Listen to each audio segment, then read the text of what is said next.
Greetings, fellow Shoeland members and citizens. Today, welcome to another fun and exciting day on another wonderful field trip to Shoeland. But before we get too far, I just wanted to introduce my good friend, the Duke of Shoeland, Mac Nugget. Now, he has very important business to get to, so I'm going to go ahead and let him go after he says hello. Hello! Excellent. There you go, the Duke of Shoeland, Mac Nugget. Excellent! Like I said, once again, we're on a wonderful quest. A great big adventure field trip in the land of Shoeland. Our castle, it still stands perfectly still as if time does not exist here. Along with the geese that still don't move. But they continue to fly, for you can see they have not yet fallen. Now, do we have a treat for you today? Out in the fields of Shoeland, Captain Crow has prepared a wonderful exercise for us. So, let's go ahead and go on out there. Jump cut.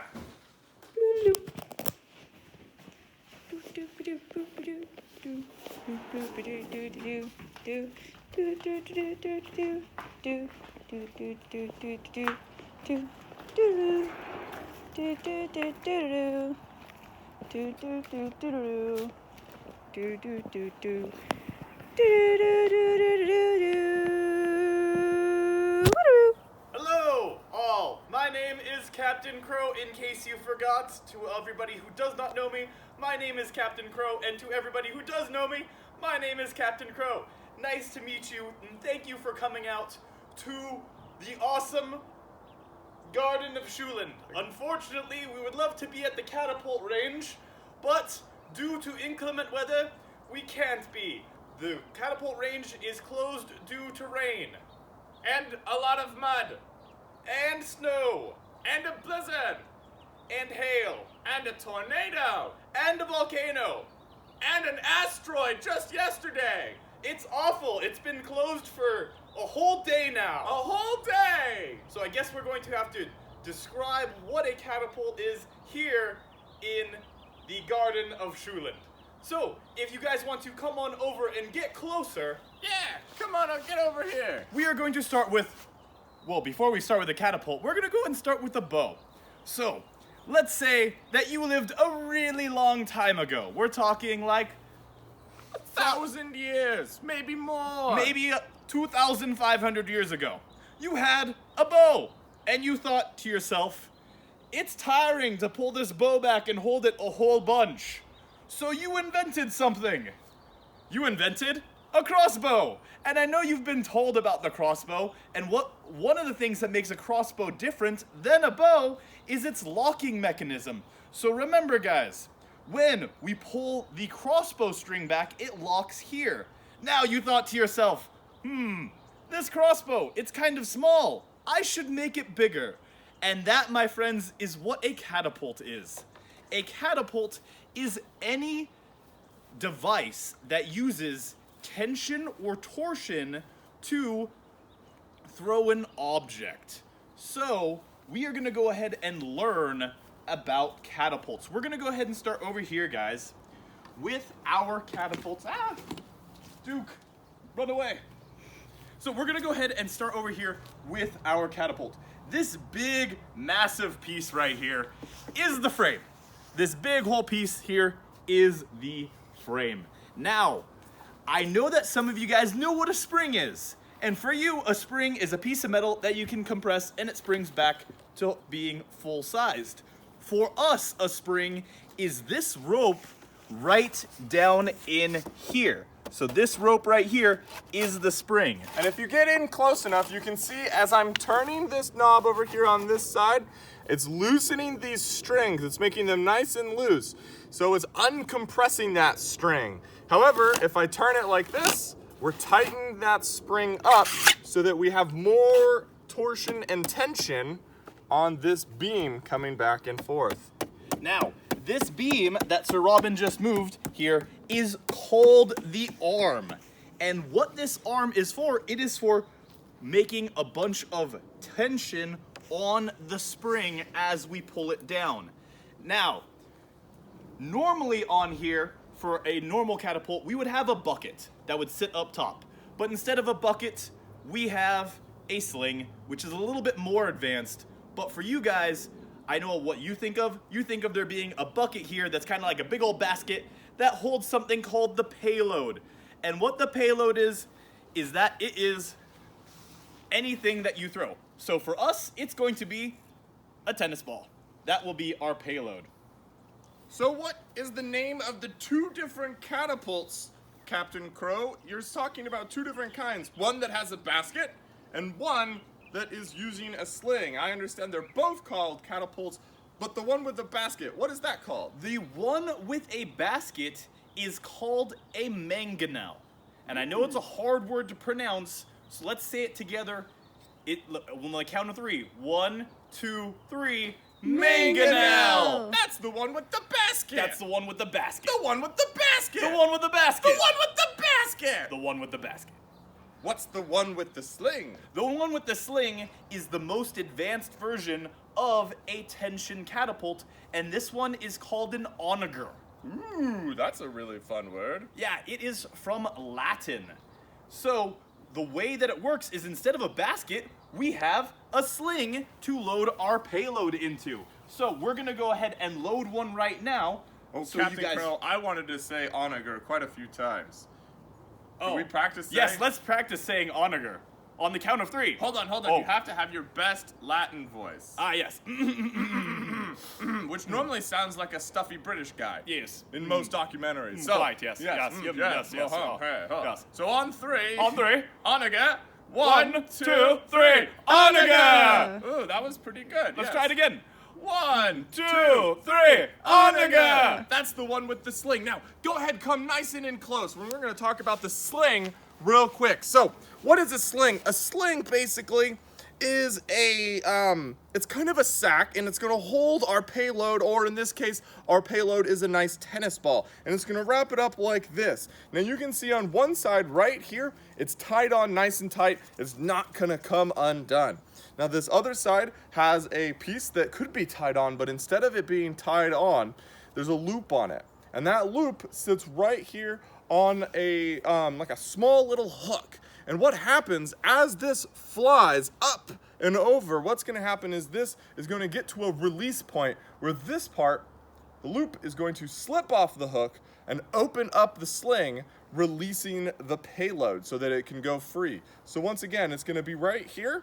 It's going to come back. It's going to come on up. It's going to keep all the weight in there, and then it's going to let it go as it gets to its open point. All right. Captain Crow, now that we've talked about the sling and the payload, Would you like to go ahead and see how it works? I think so. Now, like we said, we were not able to go to the catapult range because of the tornado, Or the volcano. or the blizzard, Or the fog. or the asteroid, Or the sleet. or the snow and rain and mud. Yeah. So we're left here, which means this catapult only has one setting, and that setting is much farther than way over there to the other side of the garden. So what we're gonna go ahead and do is we've talked about how it will sling off, but we're actually not going to shoot it because we don't need to shoot it into the other garden of our neighbors. So we're gonna go ahead and pull it back, we're gonna hook it on up, and we're gonna let it go so we can see how it works. It's just not launching anything. All right, I'm gonna go ahead and pull it back here, Captain Crow. And I will slide in our pin. Now we're gonna wanna be extra super careful because as I'm bringing this back, if I let it go and it hits me in the face, that will be no good. It'll hurt really bad. So I'm gonna be extra careful. I'm gonna move out of the way and make sure that Captain Crow is also out of the way in case my hand slips. So, the way that tension works, guys, is the farther and farther down he pushes the arm, the harder and harder it is to push the arm down. So the more tension that is on the spring, the harder it becomes. Yeah. So if we only move the arm halfway, we don't even have half of the tension. But moving it all the way, we have all of the tension. Yes. So we are gonna go ahead and loose our catapult with nothing in there, so that way it is safe. All right, so on the count of 3, And then we'll all yell loose. loose. Perfect. Excellent. So, 1, 2, 3. loose! There we go. It was there very we go. exciting. That was very good. Go ahead, come on up. I hope in that you could see that the sling whoosh, came undone, and if there was a payload on it, it would have launched not only into the garden next door, but probably the next 7 gardens next door. So we're gonna go ahead and we're gonna do it again. But come look at the spring right in here, or our tied up ropes. Okay, there's lots of different ropes in here. And as you see, what Captain Crow was talking about, as we tighten it, they get nice and tight. They get even tighter. It's a lot like if you were to spin a rubber band around. If you spin a rubber band around, it gets tighter and tighter and tighter. And then when you let it go, it goes a lot quicker. If you only spin it a couple times, it doesn't go as quick. All right, here we go. We're gonna put our pin on in. There we go. Excellent. All right. So this time what I want you to look at is I want you to see if you can catch where this unclasps itself from the hook. So where it comes off, that is essentially where the payload is gonna go. All right. On the count of 3. On the count of 3. 1, 2, 3. Loose! There we go. Nice. It opened up just like it should have. We got a good shot. That was super duper awesome. Now to talk a little bit more about the science of an onager is when this arm comes back, it's only moving 90 degrees. 90 degrees. So 90 like deg- one right triangle for those of us who are in more advanced math Yes. of distance. So it's not moving a lot of distance, but it still throws the payload really far. Historically, a catapult could throw a payload up to 1,300 feet. That's over 4 football fields in length.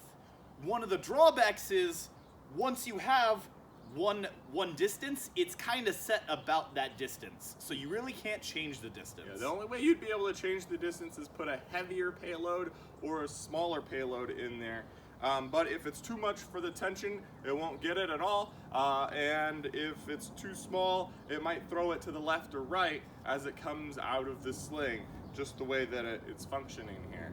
And unfortunately, catapults are not the most accurate things. Now, there are 2 other types of catapults besides our onagers and our mangonels, and the first one is a ballista, and that one is just a really large crossbow. So it looks something like this. Just it's big and it has wheels. Exactly. So it's gonna probably be maybe about this big or a little bit bigger. And it's basically just being a giant crossbow. And our last one is called a springlod, and that one is a crossbow that is mounted on a castle wall that's bigger than a handheld crossbow, but not big enough to be a ballista. So all different sizes of catapults come in all sizes and different shapes, as long as the mechanism that is releasing your payload is due to tension or torsion. So it's essentially just a spring in action. And catapults were really popular in battle throughout the years. As a matter of fact, they were so popular they were even used all the way up until World War I, where they were flinging hand grenades from their side of the trenches across to the enemy sides of the trenches. Also, we still use catapults today. So Robin, can you guess where in our military we still use a catapult? Well, I don't think we're throwing grenades over a trench. Could it be on a boat? It is on a boat, and it's kind of surprising how we use them. Because boats are really small and airplanes take off from them, the airplanes need help. So we use a catapult to slingshot them off the boat and give them extra force. Ah, so they're going fast enough to take flight. Also, our last one that you might not think is a catapult, but it is actually just a little small slingshot. So, if you have a slingshot at home, you have a catapult. Yeah! I think that's all the time we have for today. So, we're gonna go ahead and go back into the fields of Schuland next to the castle and talk to our good friend Lady Fern and Sir Robin, whoever that guy is. All right, Jump cut.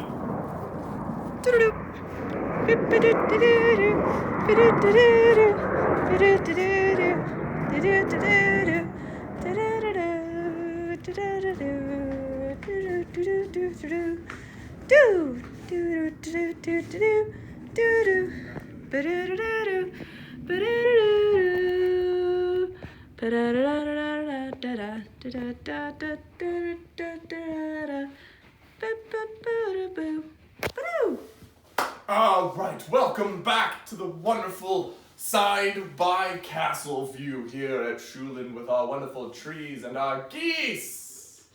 I'm going to start naming them. I think this one's name is Henry.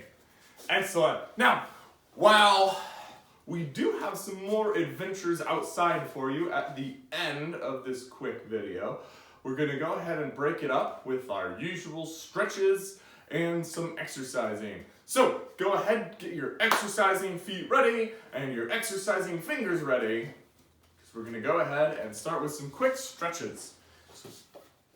Alright, so I'm going to go ahead and start our first stretch out.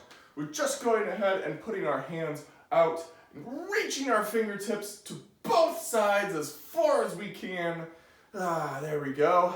And we're going to go ahead and roll them forward for a count of 10, making small circles. We don't want big, gigantic geese circles. We want small, little hummingbird circles. All right, so on the count of 10, 1, 2, 3, 4, 5, 6, 7, 8, 9, and 10. Awesome. We're going to go ahead and go the other way once Lady Fern joins us. So we're going to go ahead and put our hands back on up. We're going to go the opposite way again. Here we go.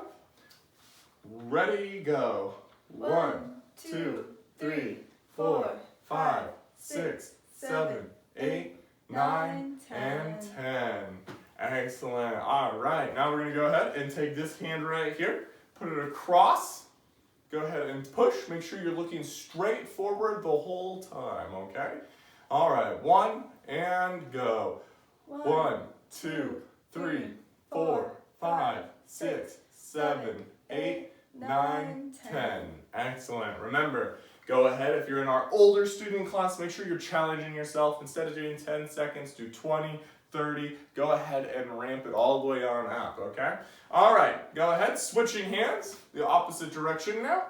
Let's do 10 seconds. Ready, and go.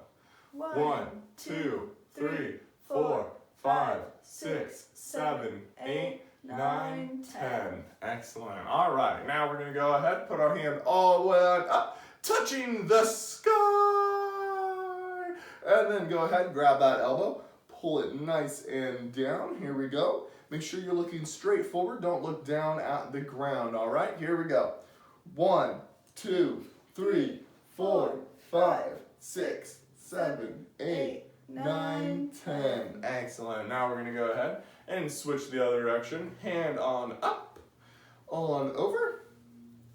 Here we go. 1, 2, 3, 4, 5, 6, 7, 8, 9, 10. Excellent. All right. Now we're going to go ahead and touch our toes. That's real nice and easy. You're just going to take your fingertips and try to make them touch your toes. All right. Here we go. Ready and go. 1, 2, 3, 4, 5, 6, 7, 8, 9, 10. Excellent, excellent. All right.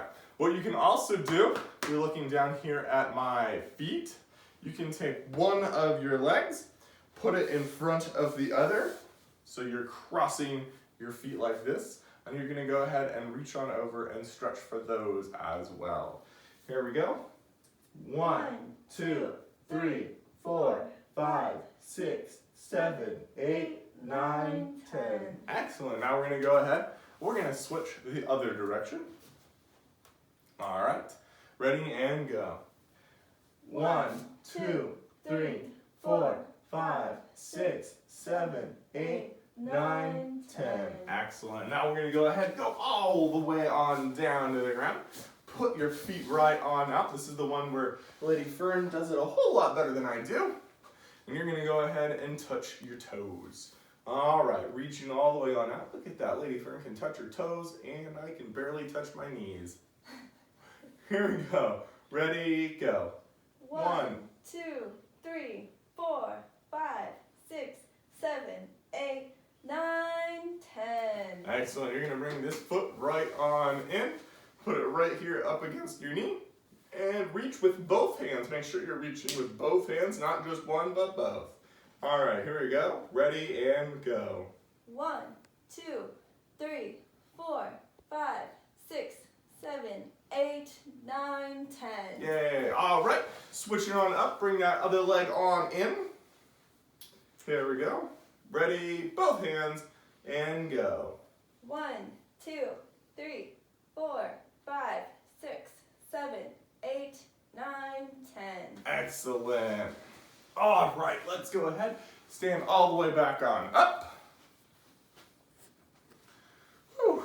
All right, now let's go ahead and switch into some stuff that's moving us along a little bit quicker. So we're gonna go ahead and start with just a little bit of running in place, okay? So running in place, here we go.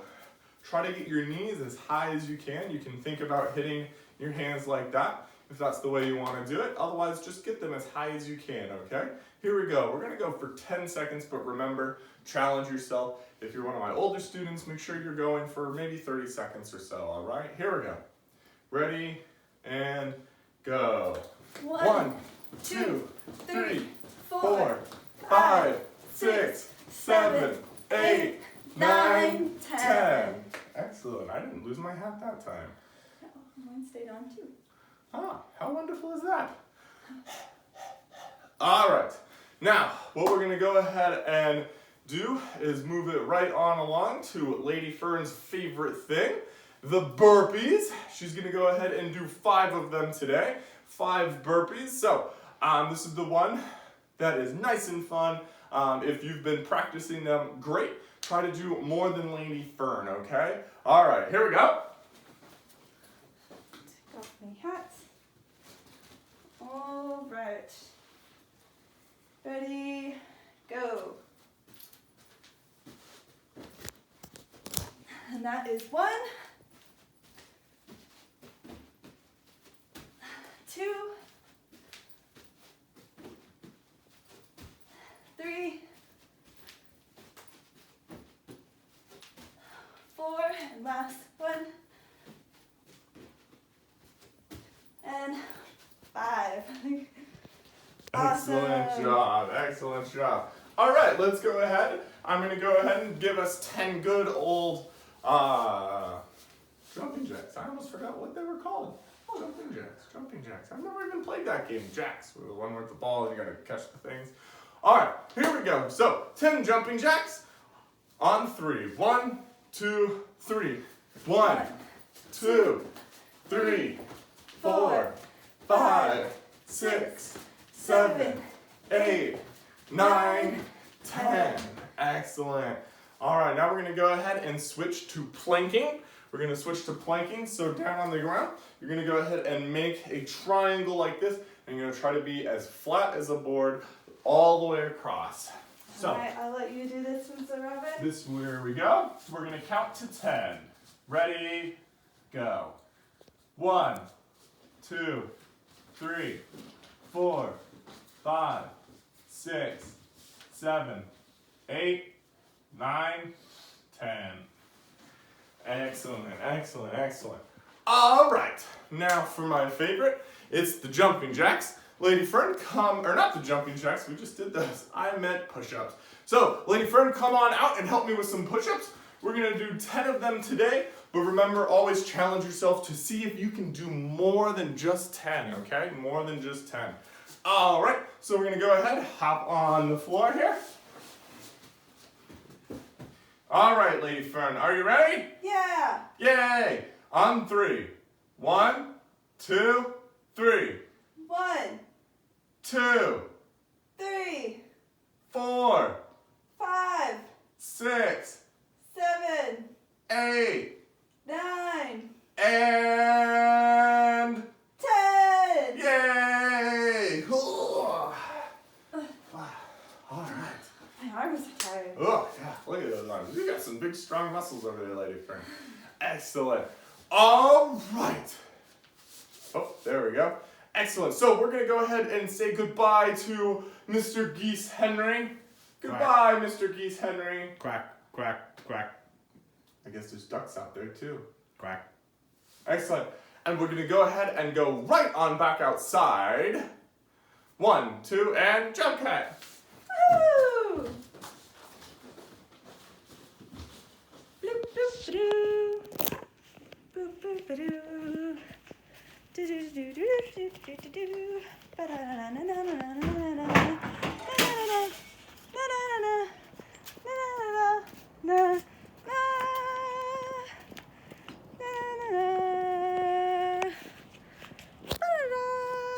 Hello, everyone, and welcome back to not the Catapult range. Yes, we're not at the Catapult range, as you know, because it has thunderstorms And lightning storms. and a flood And a drought. yes, and dragons. They arrived just yesterday, Breathing fire. everywhere. Yes. So we can't be there. No. Hopefully it'll be open soon. Yes. But as you can tell, come on nice and close, all of my good friends. We have another big old device out here. Now, the catapult was really awesome, and they used it for quite a long time. However, eventually, in the late medieval times, they started using something that looked a little bit different, and it functions a little bit differently. This right here is not a catapult. It is its cousin, its good old cousin, the trebuchet. So on 3, we're gonna say that. 1, 2, 3. Trebuchet! Now, a trebuchet, that's not an English word. It's actually a French word, which would mean that we have to say it in a very, the French accent. So on 3, everyone go ahead and say trebuchet in their best French accent. So 1, 2, 3, trebuchet! Yes, you got to put the Z in the TH sound. In the je. In the je, yeah. Excellent. So we have a trebuchet, which would mean that it was invented in France. It was not invented in France.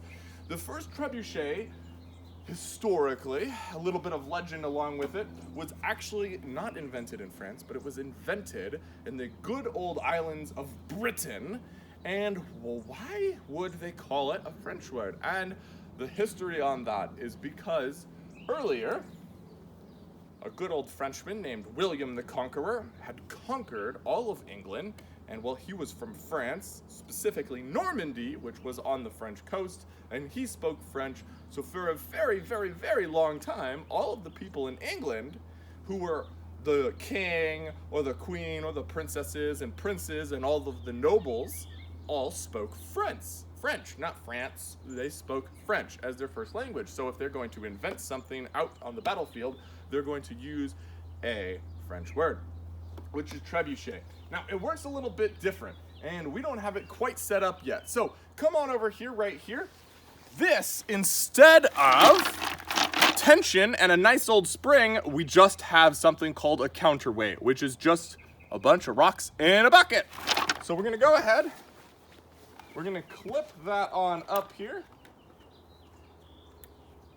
And then that is gonna let this arm, as you can see, nice and swing. So make sure you're far enough away you can see everything there. And we have this thing right here. And the first thing that you can notice is it's a lot taller. It's a lot taller. And we're, instead of using tension and torsion, we have this counterweight, which is just using the natural force of gravity that is going to move this arm for us. Now, a very important thing to keep in mind is that Catapult had an arm as well, and it had a pivot point where it was connected. But one of the differences is that when it swung from a 90-degree angle, which is about right here, all the way up to the top, finishing that 90-degree angle. However, this trebuchet and all trebuchets have a much wider range of degrees. This comes all the way down here, so right here. So even if it stopped right here at that first part, it is already bigger than 90 degrees, but it's actually capable of spinning all the way around. Now it releases right about here. So that's almost half a whole circle, about 180 degrees. So we also have a sling on this trebuchet. Whoop, whoop, this rope is attacking me. We're no longer using a bucket, only a sling. So what we're gonna go ahead and do is we're gonna load one of these. Now, the fun thing about a trebuchet is because of the way the system works, the way it floats in here nice and free, it doesn't slam into anything. The fact that I can take more rocks out or add more rocks in means that we can actually go ahead and shoot it in our backyard, back here in the Garden of Shulin, and it won't go too far because we've made it so it won't go so far. So, Captain Crow, why don't you go ahead and help me load our good old trebuchet right here. So as you guys can see, as we're loading the trebuchet, it takes multiple people to load one. Back in historical times, this would be a very small trebuchet. In battles, they would be up to 100 feet tall and have a crew of between 3 and 5 people it took to actually load and shoot one. If you go ahead and back up right here, and a lot of times in the movies, which is pretty accurate, instead of it being so small, it'll be much, much bigger, and they'll actually have a wheel, a great big wheel in here that they would put some people in, very much like a hamster wheel, and they'll get in there to be able to crank it down, just like Captain Crow was talking about. All right, so our trebuchet here is set to not fire, but loose. So we're gonna go ahead and see how this works out. So, 3. We're gonna say trebuchet on 3. Here we go. 3, 2, 1. Trebuchet! There we go. Now,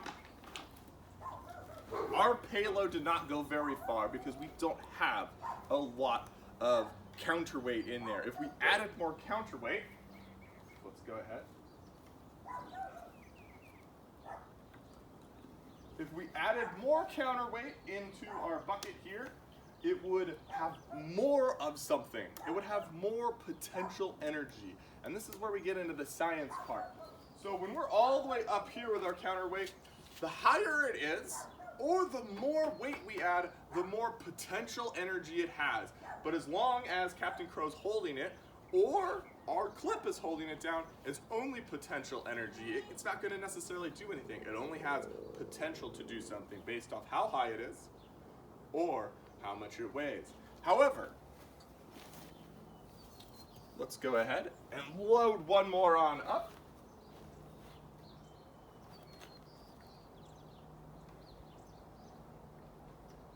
So as I'm holding it, I'm holding all of that potential energy. If I was to let go right now and hit myself, that energy changed from potential energy into something else that we're gonna go over right after we're done loading the trebuchet. It's all over. All right, we're good. So we have all of our potential energy. It's all loaded on up. It's ready to go, just like anything that's ready to fall, but it's not falling yet. Once I pull this rope, the pin is going to come loose, and we are going to transfer that energy from potential energy. It's going to travel kinetically through the arm, down through the rope, to the sling, and release all of that energy into our payload, which is our tennis ball. So the 2 different kinds of energies we're working with is potential energy, and then it transfers into kinetic energy, which is moving energy in movement. All right, let's go ahead and give this one more try. 1, 2, 3, trebuchet! There we go. Oh, whoop, that time we launched it into the garden, next door. Whoop. But that's okay. There's a dog over there. It'll have fun with the new tennis ball. Excellent. All right.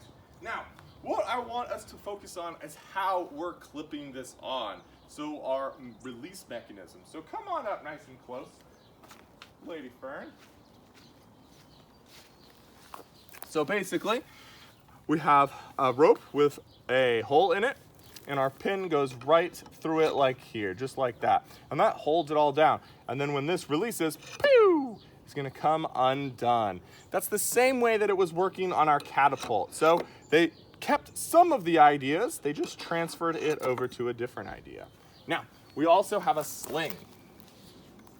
But one of the things you'll notice with the sling is that the rope on the sling is much, much, much longer, which means that actually, look up nice and high at the edge of that, this sling at release is much, much, much higher. So it's releasing even higher, maybe another 6 feet from the tip of the trebuchet. And one of the things that made trebuchets so powerful in these ancient battles was their accuracy. And part of the accuracy comes from that there's no stop here to stop the trebuchet from moving. As a matter of fact, these trebuchets could launch a boulder or a rock or something that weighed up to 200 pounds over 900 feet away, which is close to 3 football fields. Exactly. So you could imagine that if it was something that wasn't as heavy, something maybe more akin to what a catapult was throwing, it could throw it much, much farther. That's the most amount of weight at the maximum distance is 200 pounds at 900 feet. And thus, it's a little bit more accurate than a catapult. And I would also think, Captain Crow, that because it's not slamming into itself, and all the parts, if they're nice and greased and oiled, you're gonna actually have less wear and tear on it. Yeah. As a matter of fact, catapults, although they're still in use today, the last time we used a trebuchet in battle was in the 1500s when Cortez came over to the Americas and was fighting the Aztec Empire. And he built one and constructed it to use against their city in a siege. However, if I am correct, Captain Crow, it only lasted like 3 throws before it broke because that was the first time someone had built one in 50 years, and so they really didn't know how to build one. Excellent. All right, so some key differences is we're using potential energy, and instead of being powered by tension or torsion, it's just being powered by the counterweight and the natural force of gravity. All right, I think that's all we have for the trebuchet, but let's go ahead and go back inside. Ready? Scurry, scurry, scurry. Scurry cut.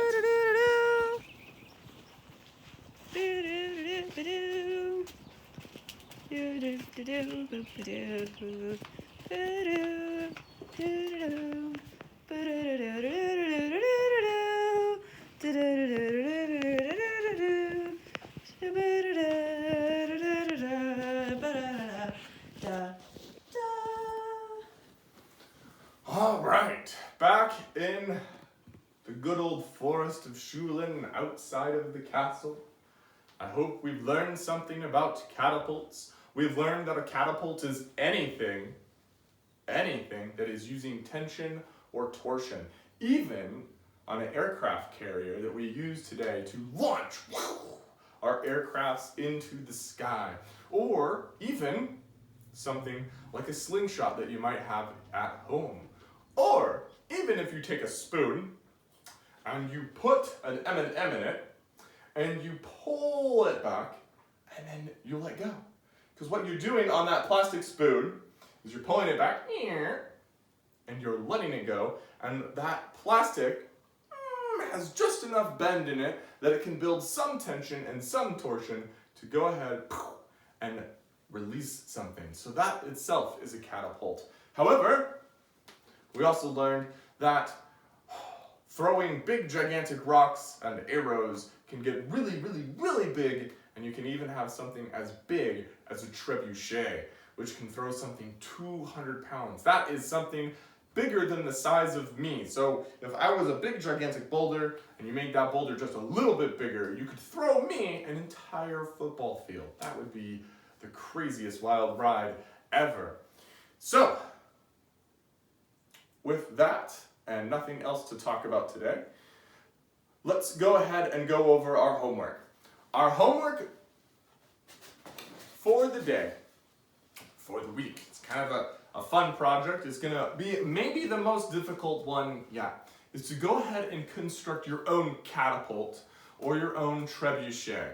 Now, the catapult is gonna be, in my mind, something a lot easier to construct. You could get some rubber bands, use a spoon, and then attach it to something and just use that rubber band. You can also use strings. That's going to be a little bit more difficult. You'll have to wind them up more.